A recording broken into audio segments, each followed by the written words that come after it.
নিশ্চয়ই এখানে ডকুমেন্টারিতে অনেক ভুল আছে। প্রথম ভুল আমি দেখেছি সেখানে তো আবু সাঈদের ছবিই নাই,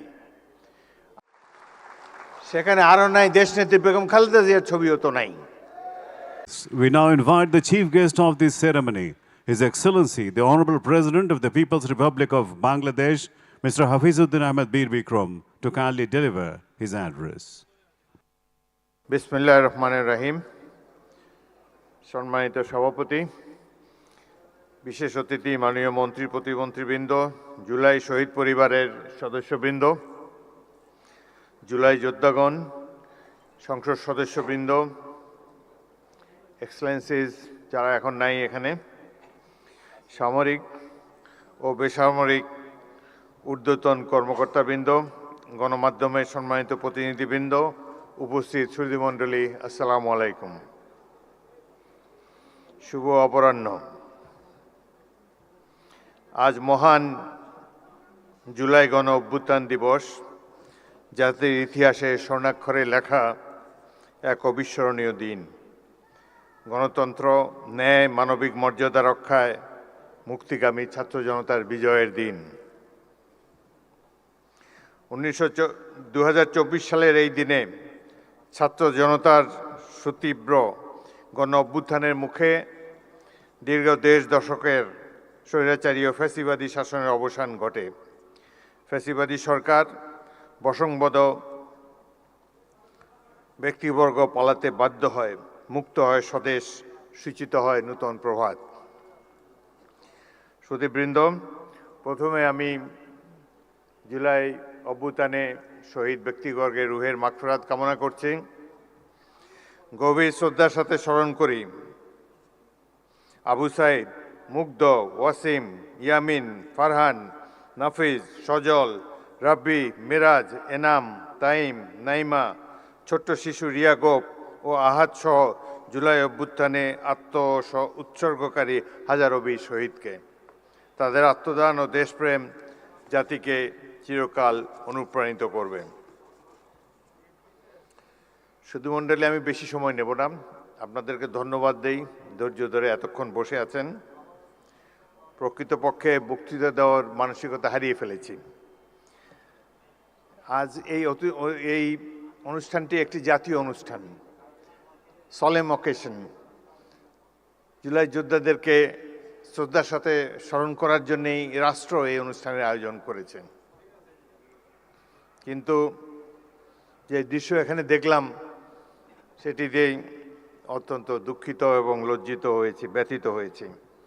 সকালটা ভালোই কেটেছিল, টেলিভিশনে দেখেছি জুলাই জাদুঘর উদ্বোধনী অনুষ্ঠানটি। সেখানে মাননীয় প্রধানমন্ত্রী এবং অন্যান্য দেশের বিশিষ্ট ব্যক্তিবর্গ ছিলেন। জুলাই যোদ্ধাদের একটি মিলন মেলা দেখতে পেয়েছিলাম সকালে। জাতীয় ঐক্য সহজেই প্রতিভাত হয়েছিল, কিন্তু বিকেলের এই অনুষ্ঠানটিতে যা দেখলাম এটি অভিপ্রেত ছিল না, একেবারেই অনভিপ্রেত। জাতীয় অনুষ্ঠানে আমরা তো জাতীয় ঐক্যের কোনো বহিঃপ্রকাশ দেখাতে পারলাম না। ভুল তো মানুষ করেই, নিশ্চয়ই এখানে ডকুমেন্টারিতে অনেক ভুল আছে। প্রথম ভুল আমি দেখেছি সেখানে তো আবু সাঈদের ছবিই নাই। আবু সাঈদ এই বিপ্লবের প্রতিচ্ছবি, প্রতীক। তার ছবি না থাকলে এটা কোনো ডকুমেন্টারি হলো না। সেখানে আরও নাই দেশনেত্রী বেগম খালেদা জিয়ার ছবিও তো নাই। সুতরাং কিছু ভুল হয়েছে এবং এই ভুল মাননীয় মন্ত্রী জোর হাতে স্বীকার করেছেন, ক্ষমা চেয়েছেন, বারংবার ক্ষমা চেয়েছেন। তারপর তো শান্ত হওয়া উচিত এই ধরনের একটা জাতীয় অনুষ্ঠানে।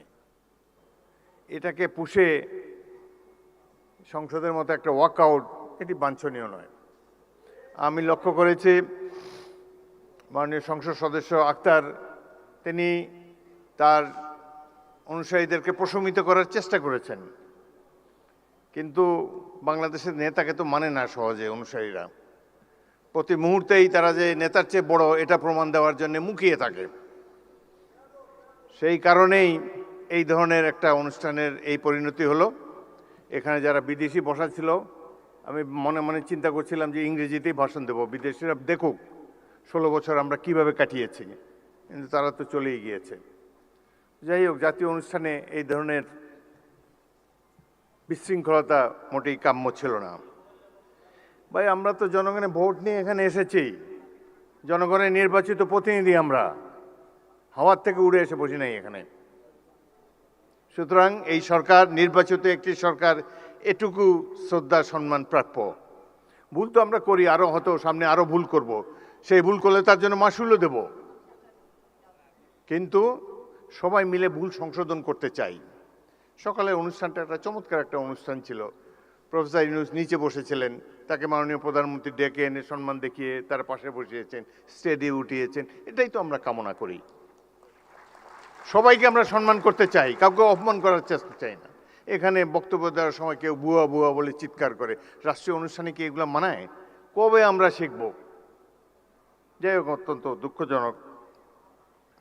আমি আরো বেদনার্ত হয়েছি, অভিভূত হয়েছি। মা তার অন্ধ ছেলেকে নিয়ে এখানে দাঁড়িয়েছেন। তার ছেলেটি চোখ হারিয়েছে গণতন্ত্র পুনরুদ্ধারের জন্যে, আইনের শাসন কায়েম করার জন্যে। আজকে তারা আমাদের সামনে এসে দাঁড়িয়ে যদি মর্যাদাই না পান, তাদেরকে যদি আবারও ছোটখাটো চাওয়া পাওয়ার জন্য মন্ত্রীদের দ্বারে দ্বারে ঘুরতে হয়, সেটি জাতির জন্য লজ্জা। আমি আপনাদেরকে আশ্বস্ত করতে চাই, এখানে দুজন মন্ত্রী, নিচে জুনায়েদ সাকি মাননীয় মন্ত্রী চমৎকার বক্তব্য দিয়েছে। এই সরকার তো আপনাদের নির্বাচিত সরকার, আমরা ভুল করলে আমাদেরকে শুধরিয়ে দিবেন। আমরা তো আর আওয়ামী লীগ হতে পারবো না, হতেও চাই না। আওয়ামী লীগের দেখেন, তাদের কোনো অনুশোচনা নাই। এত অন্যায়, অবিচার, খুন, গুম, মানি লন্ডারিং, হত্যা, নির্যাতন, আয়নাঘর, এতে তারা কোনো লজ্জাবোধ করে না তো। আবার বলে যে ডিসেম্বর মাসে আসেন, দেশে এসে পদার্পণ করবেন। আমরা অপেক্ষা করে আছি, আসেন দেশে। দেশে আছেন, দেখা হবে ইনশাল্লাহ রাজপথে। 27 বছর বয়সে মুক্তিযুদ্ধ করেছি, এখন 82 বছর বয়সে আরেকটা করব বাংলাদেশের জন্য। বাংলাদেশে জনগণের শাসন, গণতন্ত্র চিরস্থায়ী করে যাব আমরা। রক্ত দিয়েছি এই দেশের জন্য, যুদ্ধে আহত হয়েছিলাম 1971 সালে। এই ধরনের বাংলাদেশ দেখার জন্য নয়। ইনশাল্লাহ জুলাইয়ের যে ইতিহাস, গৌরবের ইতিহাস, পৃথিবীতে অনেক রাষ্ট্র আছে, তাদের এরকম নাগরিক নাই যে উদ্ধত সঙ্গীনের সামনে দুহাত তুলি আবু সাইদের মতো দাঁড়াতে পারবে। কোন জাতি এত সাহসী? আমরা সেই জাতি, তাদেরকে নিয়ে আমরা গর্ববোধ করি। আপনারা যারা এখানে এসেছেন, জুলাই যোদ্ধারা, মন খারাপ করবেন না। যারা জীবন দিয়ে গেছে 71 সালে, তারাও কিছু পায় নাই। আপনারাও যা প্রাপ্য হয়তো পাবেন না, কিন্তু এই সরকারের কাছ থেকে নিশ্চয়ই সম্মান আপনারা পাবেন। আমরা সেই সম্মান আপনাদেরকে দেব। গরিব দেশে যতটুকু সাধ্য আছে সব কিছু উজাড় করে দেব আপনাদের কল্যাণের জন্যে। বাংলাদেশের এই সরকারের সবচাইতে গুরুত্বপূর্ণ কাজ, জুলাইতে যারা আত্মাহুতি দিয়েছে সেই সব পরিবারের রক্ষণাবেক্ষণ করা, এটাই সবচাইতে পবিত্র দায়িত্ব। যারা আহত, চোখের দৃষ্টি হারিয়েছে, অঙ্গ হারিয়েছে, তাদেরকে সুস্থ করে তোলা এই সরকারের পবিত্র দায়িত্ব। ইনশাল্লাহ আমরা সবাই মিলে সেটি পালন করব।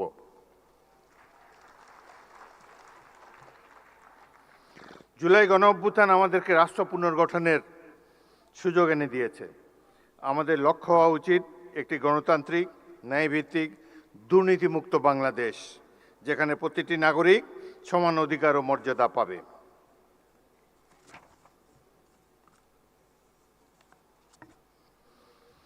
আজ আমরা একটি নূতন যাত্রার সূচনা পর্বে দাঁড়িয়ে আছি। এই যাত্রাপথ সহজ নয়, মতের ভিন্নতা থাকবে, কিন্তু জাতীয় স্বার্থ, গণতান্ত্রিক মূল্যবোধ এবং দেশের স্বাধীনতা, সার্বভৌমত্বের প্রশ্নে আমাদের ঐক্য, সংযম ও প্রজ্ঞার পরিচয় দিতে হবে। আমাদের সজাগ থাকতে হবে, যাতে কোনো বিভাজন, কোনো বিদ্বেষ বা কোনো সংকীর্ণ স্বার্থ যেন আমাদের জাতীয় অগ্রযাত্রাকে ব্যাহত করতে না পারে। আজকে এই দৃশ্যটি একেবারেই অনভিপ্রেত ছিল। ভুল ত্রুটি তো হবেই মানুষের, সেটি আমরা সবাই মিলে শুধরে নেব। কোনো কিছুই তো পারফেক্ট না, মানুষ তো ভুল করতেই পারে। কিন্তু এইভাবে যে বিদেশি অতিথিদের সামনে যে নাস্তানাবুদ হলাম, এটি আমাকে খুবই ব্যথিত করেছে। এবং এই ঘটনায় সবচাইতে খুশি হবে যিনি পাশের দেশে বসে আছেন, তার জন্য অত্যন্ত আনন্দের একটি দিন। যাই হোক, আমরা এটার থেকে ভবিষ্যতেও শিক্ষা নেব। আমি ধন্যবাদ জানাই সরকার সমর্থক যারা এখানে বসে আছেন, আপনারা যারা ধৈর্য ধরে রেখেছেন, কোনো পাল্টা কথাবার্তা বলেন নাই, সেই জন্য আপনাদেরকে ধন্যবাদ জানাই। আসুন, মহান জুলাই গণ অভ্যুত্থানের চেতনাকে হৃদয়ে ধারণ করে ঐক্য, দেশপ্রেম, সততা ও পারস্পরিক শ্রদ্ধার শক্তিতে আমরা এগিয়ে যাই। শহীদদের রক্তে অর্জিত এই নতুন সম্ভাবনাকে আমরা একটি বৈষম্যহীন, গণতান্ত্রিক, ন্যায়ভিত্তিক, মানবিক ও সুধী সমৃদ্ধ নতুন বাংলাদেশ নির্মাণের দৃঢ় অঙ্গীকারে রূপান্তরিত করি। 1971-এ মহান মুক্তিযুদ্ধ সংগঠিত হয়েছিল গণতন্ত্র প্রতিষ্ঠার জন্যে। 71-এ এই জনযুদ্ধ ছিল গণতন্ত্র প্রতিষ্ঠার যুদ্ধ। একইভাবে জুলাইয়ের এই যুদ্ধ ছিল গণতন্ত্র প্রতিষ্ঠার জন্যে। কেউ কেউকে বলতে শুনেছি, আমরা কি নির্বাচনের জন্য জীবন বিসর্জন দিয়েছি নাকি? নির্বাচন তো গণতন্ত্রের অনুষঙ্গ। এই দেশে যতদিন গণতন্ত্র থাকবে, সাধারণ মানুষের মত প্রকাশের স্বাধীনতা থাকবে, ততদিনই আমাদের স্বাধীনতা, সার্বভৌমত্ব অক্ষুণ্ণ থাকবে। সুতরাং গণতন্ত্র কোনো হেলাফেলার জিনিস নয়। যাদের জনগণের সামনে দাঁড়াবার শক্তি নাই, যাদের সেই অতীত নাই, জনগণ, জনকল্যাণ যাদের মাথার মধ্যে নাই, তারা নানা ধরনের তত্ত্বে সমাবেশ ঘটাবে। অনেক কথা বলার ছিল, কিন্তু রাষ্ট্রপতি হিসাবে সব কথা বলা ঠিক না। ঐক্য বিনষ্ট হয়ে এরকম কোনো কথা বলতে চাই না। আমি খুবই সামান্য মানুষ। এখানে যা কিছু সম্মান দিয়েছে আমাদের দল, দিয়েছে জনগণ, দিয়েছে মহান জাতীয় সংসদ দিয়েছে। আমি ক্ষুদ্র ব্যক্তি, কিন্তু একটি বড় চেয়ার আপনারাই দিয়েছেন, সেখানে বসে আছি।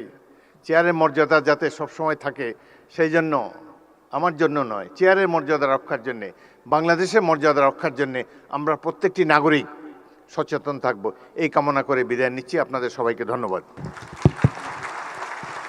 ধন্যবাদ মহামান্য রাষ্ট্রপতি, আপনার মূল্যবান ও দিক নির্দেশনামূলক ভাষণ প্রদানের জন্য। মহামান্য